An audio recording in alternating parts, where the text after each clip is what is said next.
Assalamualaikum warahmatullahi wabarakatuh, sahabat guru. Berjumpa kembali di channel Sasminto Abkori. Dan pada kesempatan kali ini saya akan membagikan video tentang macam-macam gaya belajar siswa. Dan untuk sahabat guru semua, jangan lupa klik like, komen, dan subscribe agar channel ini lebih berkembang. Dan tentunya untuk sahabat guru bisa mendapatkan video-video terbaru yang akan saya bagikan untuk sahabat guru semua. Nah, untuk itu sahabat guru, bagaimana kita ketahui ya bahwasanya para siswa ini memiliki bermacam-macam kriteria ya, dan bermacam-macam juga gaya belajarnya untuk seluruh siswa. Nah, untuk itu dalam video kali ini saya akan membagikan mengenai macam-macam gaya belajar siswa itu ada apa saja ya. Yang pertama ini ya yang akan kita bahas, adapun gaya belajar yang pertama yakni gaya belajar visual. Gaya belajar visual ini yaitu kemampuan belajar dengan cara melihat. Gaya belajar ini digunakan pada orang dengan indera penglihatan yang tajam dan teliti. Kemampuan belajar yang berhubungan dengan gaya belajar visual ini seperti pada mata pelajaran matematika, bahasa Arab, bahasa Jepang, simbol-simbol dan lainnya yang berkaitan dengan bentuk. Adapun ciri-ciri dari gaya belajar visual yaitu yang pertama, bisa mengingat dengan lebih cepat dan kuat dengan cara melihat. Kemudian yang berikutnya, tidak terganggu dengan suara-suara yang berisik. Yang berikutnya memiliki hobi membaca. Dan yang berikutnya suka melihat dan mendemonstrasikan sesuatu. Kemudian yang berikutnya memiliki ingatan yang kuat tentang bentuk, warna, dan pemahaman artistik. Dan selanjutnya belajar dengan melihat dan mengamati pengajar. Dan yang berikutnya memiliki kemampuan menggambar dan mencatat sesuai dengan detail.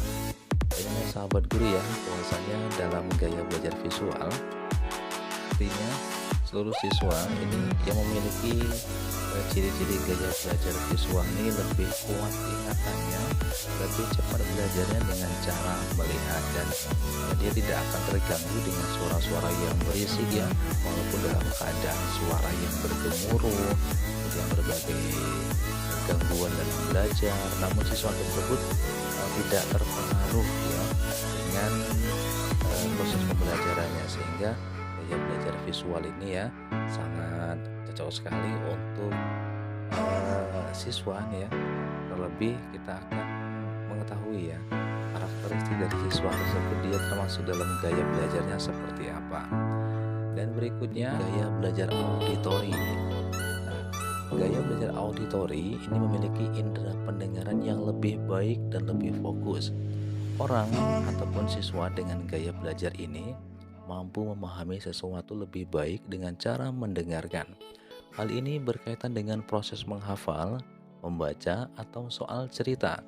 Nah, untuk ciri-ciri dari gaya belajar auditori sendiri, yang pertama ini memiliki kemampuan mengingat yang baik dari mendengarkan. Kemudian tidak mampu berkonsentrasi untuk belajar jika suasananya berisik. Senang mendengarkan cerita atau dibacakan cerita. Berikutnya suka bercerita dan berdiskusi. Selanjutnya bisa mengulangi informasi yang didengarnya. Nah, ini berbeda dengan gaya belajar visual tadi ya. Bahwasanya di gaya belajar visual seorang siswa itu bisa melihat ya, dengan cara melihat siswa itu sudah bisa menangkap dari apa yang telah dijelaskan oleh guru. Nah, lain halnya dengan gaya belajar auditori ini ya. Biasanya siswa yang memiliki gaya belajar auditori ini lebih meningkatkan mengingat ya dari mendengarkan, dan kebalikan dari visual tadi ya. Kalau yang visual ini dalam kondisi apapun suasana belajar tidak terpengaruh ya dengan lingkungan belajarnya, walaupun dalam keadaan berisik atau ada musik dan tidak lain sebagainya, ini tidak akan terpengaruh. Berbeda halnya dengan gaya belajar auditori ya, yang tidak mampu berkonsentrasi untuk belajar jika suasananya berisik atau lingkungan sekolah yang kurang kondusif. Baik sahabat guru, berikutnya gaya belajar kinestetik. Nah, untuk siswa yang memiliki gaya belajar kinestetik ini ya, Sebagaimana kita ketahui, gaya belajar kinestetik yaitu gaya belajar dengan melibatkan gaya gerak. Hal yang berkaitan yaitu seperti olahraga, menari, memainkan alat musik, percobaan laboratorium, dan lainnya.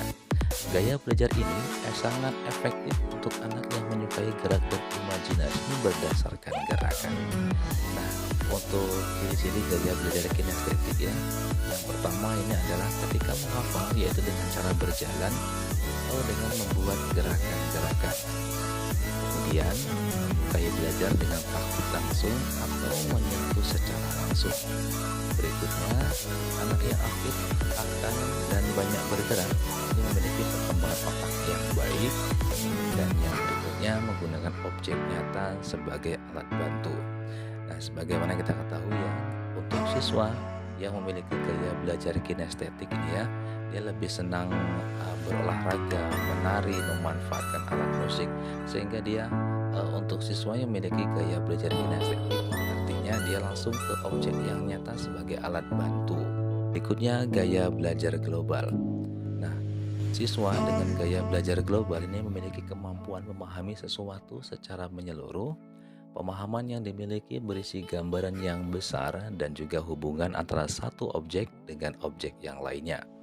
Anak dengan gaya belajar global juga mampu mengartikan hal-hal yang tersirat dengan bahasanya sendiri secara jelas. Adapun ciri-ciri gaya belajar global, yang pertama, ini bisa melakukan banyak tugas sekaligus. Berikutnya, mampu bekerja sama dengan orang lain dengan baik. Berikutnya, sensitif dan mampu melihat permasalahan dengan baik. Dan yang selanjutnya, mampu mengutarakan dengan kata-kata tentang apa yang dilihatnya. Dan berikutnya, yakni gaya belajar analitik. Siswa dengan gaya belajar analitik ini memiliki kemampuan dalam memandang sesuatu cenderung ditelaah terlebih dahulu secara terperinci, spesifik, dan teratur.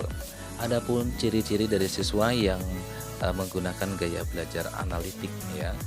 Yang pertama, berfokus mengerjakan tugas, tidak akan ke tugas berikutnya jika tugasnya belum selesai. Ini artinya ya, siswa dengan gaya belajar analitik ini mampu mereka fokus yang mengerjakan tugas yang dibuatnya sebelum mengerjakan tugas yang belum dikerjakan.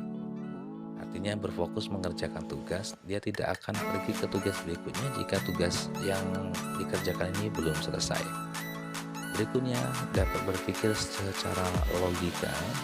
Berikutnya, tidak menyukai jika ada bagian yang terlewatkan dalam suatu tugas. Dan berikutnya, cara belajar konsisten dan menetap. Dan itulah sahabat guru beberapa macam-macam gaya belajar siswa yang perlu kita ketahui untuk dapat kita terapkan di sekolah kita masing-masing ya, agar kita sebagai pendidik atau sebagai guru mampu melihat ya dengan perkembangan serta didik dengan gaya belajarnya sendiri-sendiri ya, tanpa bisa kita pukul rata dari gaya belajar seluruh siswa. Semoga video yang saya bagikan ini bermanfaat untuk sahabat guru semuanya. Jangan lupa klik like, comment, dan subscribe agar sahabat guru dapat menantikan ataupun dapat mengetahui video-video terbaru yang akan saya bagikan untuk sahabat guru semuanya. Sekian dan terima kasih. Semoga bermanfaat untuk kita semuanya. Assalamualaikum warahmatullahi wabarakatuh.